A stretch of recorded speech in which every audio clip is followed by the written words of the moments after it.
16 साल की उम्र में शादी और 17 साल की उम्र में बेवा हो जाना क्या होता है, ये तकलीफ उर्मी से पूछो। ये भी देखा जाता, मगर उर्मी की सास शशिकला के सितम। सास क्या, वो उसकी सौतेली सास थी। इसीलिए उसने अपने सौतेले बेटे को भाई के साथ मिलकर जहर देकर मार डाला और इल्जाम उर्मी के सर लगा दिया। वो अपने सगे बेटे आलोक को वारिस बनाना चाहती थी। काश उस दिन इस कम बुद्धि ने राहुल को पानी नहीं पिलाया होता तो आज वो जिंदा होता। सासू माँ, मुझे क्या पता था कि उन्हें दौरे पड़ते हैं और दौरा पड़ने पर पानी नहीं पिलाया जाता। उनकी तकलीफ मुझसे देखी ना गई और मैंने उन्हें पानी पिला दिया। आप लोगों को कितनी आवाजें दी थी, लेकिन आप सबकी तो नींद भी नहीं खुली। अब जुबान मत चला, मेरा लाल तो गया। जाने कौन सी घड़ी में तेरे पांव इस घर में पड़े थे, हमारी तो दुनिया ही उजड़ गई। एक दिन उर्मी ने रंगीन साड़ी क्या पहन ली। तुरंत उसकी छोटी ननद उपासना ने आकर माँ के कान भर दिए। माँ, आज तुमने देखा नहीं, भाभी ने रंगीन साड़ी पहनी है। उसके पर निकल आए हैं, लगता है यहाँ ज्यादा दिन नहीं टिकेगी, भाग जाएगी। तभी उर्मी का देवर आलोक आ गया और बोला, माँ, कम उम्र में शादी करने के यही परिणाम होते हैं।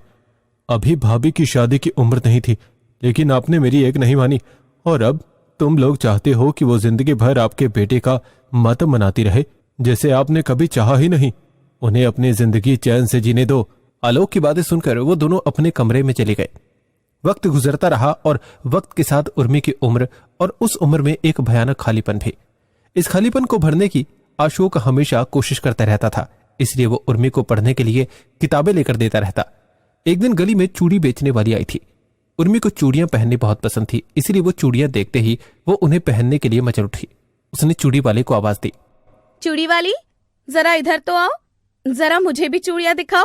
उसकी आवाज सुनकर शशिकला बाहर की तरफ दौड़ी और उसे चूड़ियां छीनते हुए गुस्से में बोली, बेवकूफ, अंदर चल, विधवा स्त्री ये सब नहीं करती।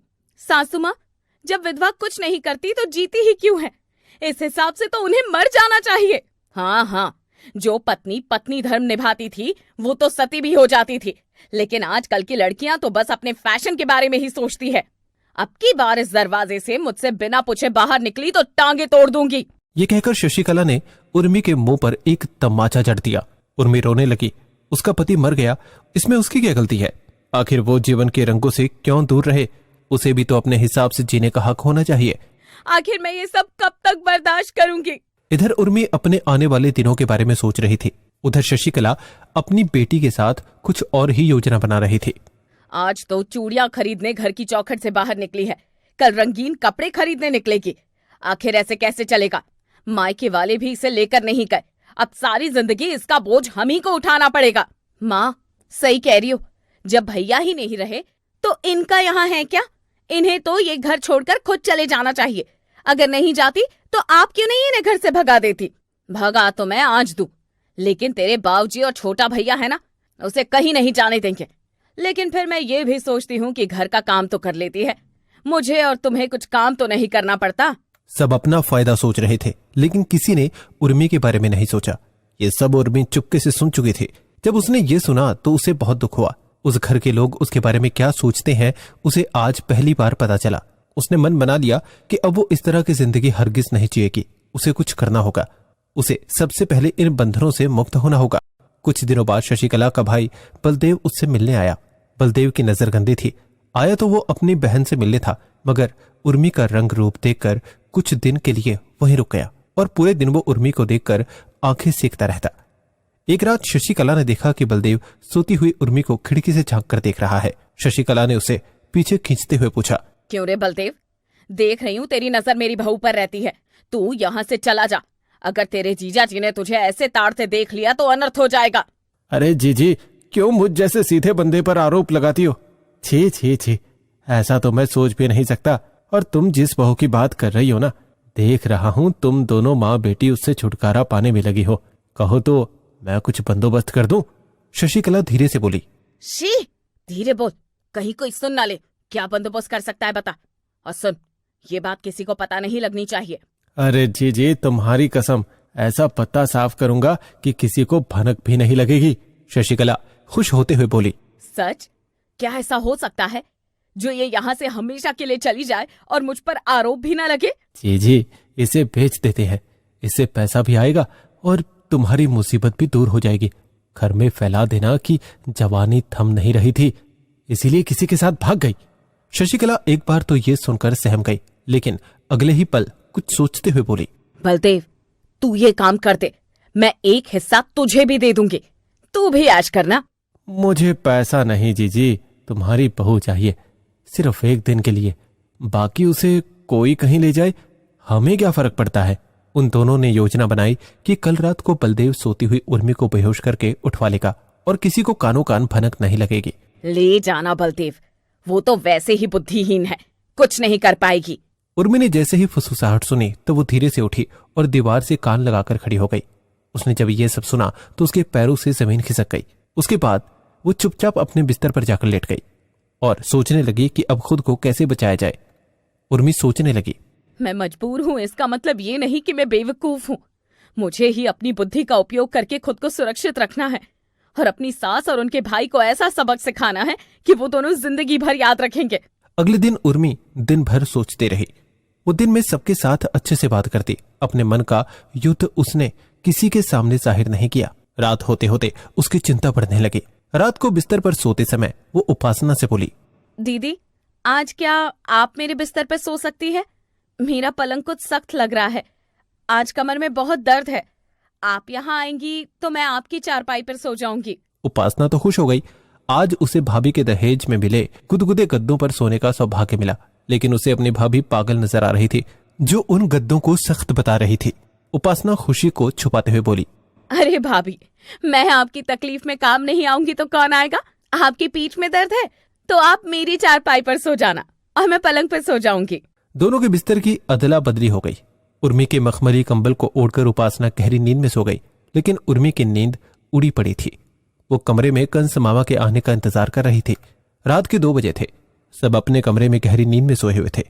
तभी तबे कदमों की आहट हुई। उर्मी की धड़कनें बढ़ने लगी।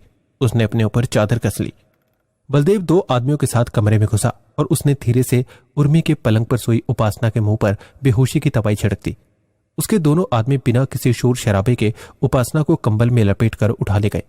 उर्मी जो आधी रात इस घटना को घटने का इंतजार कर रही थी, वो चुपके से उठी। उसने देखा कि घड़ी में 3 बजे है।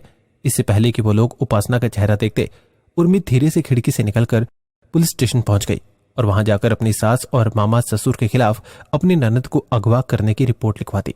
तुम चिंता मत करो उर्मी, तुमने इतनी रात गए यहां आकर बहुत बहादुरी का काम किया है। तुम चलो, हम कुछ देर में आते हैं, अभी यहां स्टाफ नहीं है। उर्मी को उपासना की बहुत चिंता सता रही थी, लेकिन खुद को बचाने के लिए उसका ये सब करना मजबूरी थी। उर्मी वापस खिड़की से अंदर आ गई और चुपचाप आकर लेट गई। सुबह 5 बजे जब शशिकला उठी तो वो एक बार उर्मी के कमरे में जाकर झांकने लगी। उसने देखा कि उर्मी पलंग पर सोई हुई है, लेकिन उपासना की चारपाई खाली है। ये देखकर शशिकला घबरा गई और बोली, ये उर्मी यहाँ है लेकिन उपासना अपनी जगह पर नहीं है, तो उपासना कहाँ है? उसे जैसे एकदम से करंट लगा। वो बोली, क्या ये बलदेव मेरी उपासना को उठाकर तो नहीं ले गया? हे भगवान, ये कैसा अनर्थ हो गया?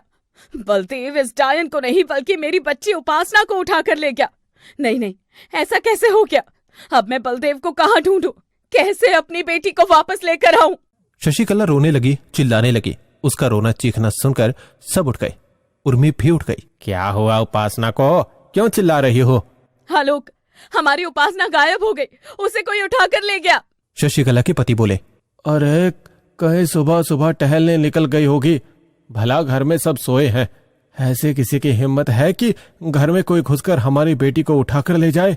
तभी पुलिस आ गई और शशिकला के हाथों में हथकड़ी डालते हुए कहा, चलो थाने, अब तुम्हें तुम्हारा भाई तुम्हारी बेटी वहीं लाकर देगा। ये सुनकर सब चौंक गए। अरे छोड़ो मुझे, मुझे क्यों पकड़ा है? पकड़ना है तो इस उर्मी को पकड़ो, इसने मेरी बेटी को अगवा करा दिया है। एक महिला पुलिस ने शशिकला को थप्पड़ रसीद करते हुए कहा, अब सब खुद ही बताओ कि या हमें ही बताना पड़ेगा? बताओ बलदेव कहाँ लेकर गया है उपासना को? सब लोग शशिकला के मुंह की तरफ देखने लगे। तब तक पुलिस वाली उसके मुंह पर कई थप्पड़ रसीद कर चुकी थी। शशिकला की चालाकी धरी की धरी रह गई और उसने अपना गुनाह कबूल कर लिया। बलदेव ने जब कंबल हटाया तो उर्मी की जगह उपासना को देखकर चौंक गया। वो जल्दी से उपासना को लेकर घर की तरफ दौड़ा, जहां सब उसका इंतजार कर रहे थे। पुलिस को देखकर बलदेव घबराते हुए बोला, जी, मैं अपनी भांजी को ले आया हूँ। कुछ लोग इसे किडनैप करके ले जा रहे थे, मैंने इसे उन गुंडों से छुड़ा लिया। पुलिस वालों ने बलदेव पर ताबड़तोड़ डंडे बजाए और कहा, एक तो इतना बड़ा गुनाह किया, ऊपर से झूठ बोलते हो। बोलो शशिकला, इस गुनाह में और किस किस का हाथ था? हम दोनों का। हमसे बहुत बड़ी गलती हो गई, हमें माफ कर दो साहब, अब ऐसा कुछ नहीं होगा। जी, तुमने ही तो मुझे इस गुनाह के लिए उकसाया था और अब इल्जाम मेरे ऊपर भी डाल दिया। अब ये क्यों नहीं बता देती कि अपनी सौतेली बेटी को तुमने ही जहर देकर मारा था और जहर मैंने ही लाकर दिया था। ये सुनकर सबके होश उड़ गए। उर्मी की आंखों से आंसू बहने लगे, मगर आलोक ने उसे संभाल लिया। पुलिस उन दोनों को उर्मी को अगवा करने और उसके पति की हत्या के जुर्म में पकड़ कर ले गई और उन्हें आजीवन कारावास मिल गया। तुम चिंता मत करो भाभी, मैं हूं ना। अब तुम्हारी जिंदगी फिर से नए सिरे से शुरू होगी। मैं तुम्हें पढ़ाऊंगा, लिखाऊंगा और काबिल बनाऊंगा। आज तुम्हारी बुद्धिमानी से मेरे भाई के कातिल पकड़े गए, वरना हम लोग तो यही समझते रहते कि उनकी मौत दौरा पड़ने से हुई है। कौन कहता है कि औरत बुद्धिमान नहीं होती? अगर तुमने ये बुद्धिमानी नहीं दिखाई होती तो हम तो भैया के कातिलों तक पहुंच ही नहीं पाते। आलोक जी, आप बहुत महान हैं जो आप अपनी सगी माँ के खिलाफ और मेरे साथ खड़े हैं। मैं आपका एहसान कभी नहीं भूलूंगी। उसके बाद आलोक ने उर्मी को पढ़ाया और काबिल बनाया। इन गुजरे हुए सालों में कब उनके मन में एक दूसरे के लिए प्रेम उत्पन्न हो गया पता ही नहीं चला, और पता चलते ही उन्होंने एक दूसरे के जीवन साथी बनने का फैसला कर लिया। जब ये बात आलोक के पिताजी को पता चली तो उन्होंने खुशी खुशी उन दोनों की शादी कर दी। उनके जीवन में फिर से खुशियां लौट आई। आलोक एक बुद्धिमान पत्नी पाकर बहुत खुश था।